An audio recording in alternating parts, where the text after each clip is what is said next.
and welcome back to Football Made Simple. Manchester City find themselves comfortably top of the Premier League, 10 points clear of their nearest challengers. After a poor start to the campaign, this looked highly unlikely, but Pep Guardiola has once again shown his ability to adapt his team's style of play and find new solutions within his squad. But what tactics exactly have allowed Manchester City to get into this position? Let's take a look. We'll begin by looking at formations. Earlier in the season, City often adopted the 4-2-3-1, with De Bruyne in the 10 position to start off with, and often a false 9, as Jesus and Aguero struggled with injury initially.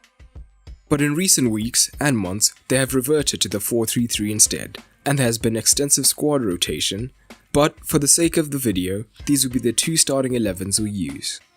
Let's begin by looking at the build-up phase. As always, Manchester City have generally dominated possession, with the highest average possession in the league.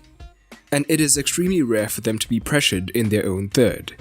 In fact, City face the most pressures per game by virtue of having so much of the ball, but only face the 30th most pressures per game in their own defensive third, as most teams sit deeper. As a result, City generally come through their own third unchallenged after Ederson finds a centre-back. And here we see the first couple of differences in the two approaches. Earlier in the season, we more frequently saw Cancelo and notably Mendy starting at left back, whilst Kyle Walker was at right back. Both left backs are highly offensive, and Cancelo could tuck into midfield, but we'll focus on what happened when Mendy was in the team. He's much less comfortable on the ball, so entrusting him to invert into these central regions of high pressure would be a risk. In addition, it is not really his natural game, as he is more of a traditional fullback and would hug the touchline and move higher up the pitch. And on the right, we often do see Kyle Walker move into the midfield, although he tends to stay deeper at times to create a 3 in the first line, particularly when City are being pressured by a front 2, as this will give them the numerical advantage. So, earlier in the season, Gundogan would stay deeper, often to be the second pivot alongside Rodri. In the 4-3-3, the makeup of the fullbacks is the first difference lately. Zinchenko has more often been the left back, and we've seen more of Cancelo as the right back, which has altered things. When playing against teams who look to press them with two men, it is Zinchenko who often stays deeper, with Stones moving extremely wide, and João Cancelo moving into the midfield region alongside Rodri.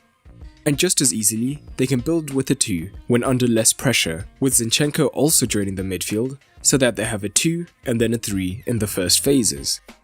This then gives the centre-backs different angles to look to pierce the first line of pressure. And crucially, it means that both of the free 8s are now freed up, unlike the earlier formation where only De Bruyne would be free. Gundogan usually uses this freedom to move higher up between the midfield lines, whilst Bernardo can do the same, but we also see him move wider to provide another option if the centre is too crowded for progression. All of this is facilitated by the fact Zinchenko and Cancelo are extremely comfortable on the ball and more capable of ball progression than, for example, Walker and Mendy. And throughout the season, there has been renewed emphasis on getting men between the lines, and this was even more so when using the 4-2-3-1 early on. In fact, at times, Mahrez tended to move central early to assist this, so Walker would initially stay wide, which would be the trigger for De Bruyne to move deeper. This meant that the shape could look like a 3-4-3, as Rodri would drop into the back line as Walker was higher, whilst Gundogan and De Bruyne stayed deeper. But generally speaking, higher up, Sterling started on the left much more often, and with Mendy as more of a vertical fullback, he would look to get up and down the pitch much more. This meant Sterling would come infield much earlier and would spend more time looking to receive with his back to goal, rather than running at his man. He would at times look to make the run from out to in into this space, looking to receive the chip ball over the back line. But it was advantageous in that now City would have plenty of men rotating between the lines, and Bernardo and De Bruyne in particular used opposing movements well, with Bernardo dropping deep and creating space for De Bruyne to run into as a result. But now, things are slightly different, particularly with the wingers now staying much wider at the start.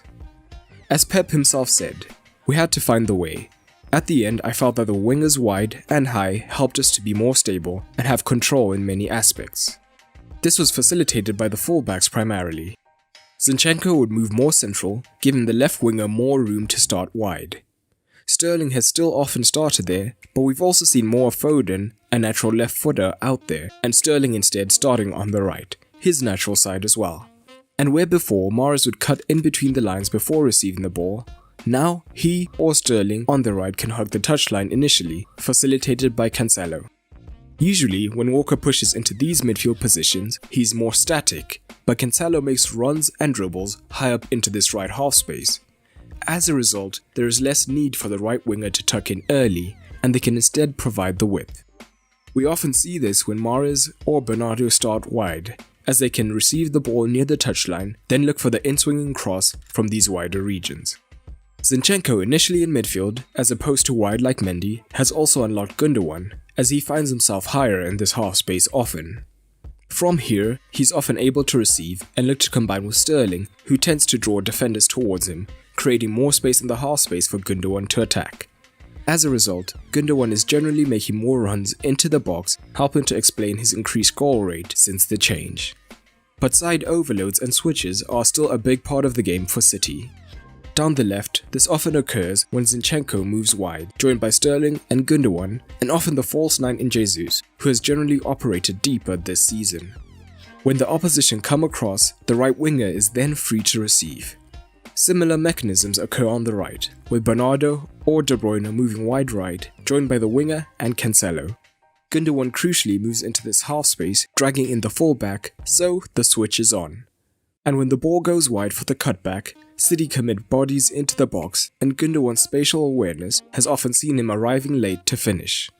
Now, let's quickly touch on the defensive end of things.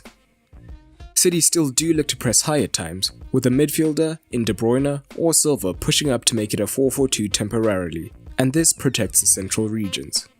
But they have generally eased off the pressing, opting for a more cautious defensive approach. In the transition, this is facilitated by a strong shield in front of the centre-backs due to their attacking shape, and thus they can look to slow down their opponents. We see this with their fullbacks being their most active defenders, with the most tackles and interceptions per 90. And when they're forced deep for prolonged periods, the shape morphs into a 4-5-1. And the partnership between John Stones and Ruben Diaz has proved to be fruitful, communicating effectively to cover the spaces. Crucially, neither dives into the tackles, staying on their feet to shepherd the opponents wide. Of course, it is almost impossible to fully explore Pep's tactics in any given season, but these are just a few of the key concepts. But how do you see City doing in each competition this season? And what other tactical elements have you noticed? Drop it down in the comments below. A quick shout out to my Patreons for helping to make this video possible. If you want to support, head on over to patreon.com/footballmadesimple and you'll get rewards like early access to videos and exclusive content. And a massive thanks to Benny and Loic for their support on Patreon. But that's all for today, and remember, keep it simple.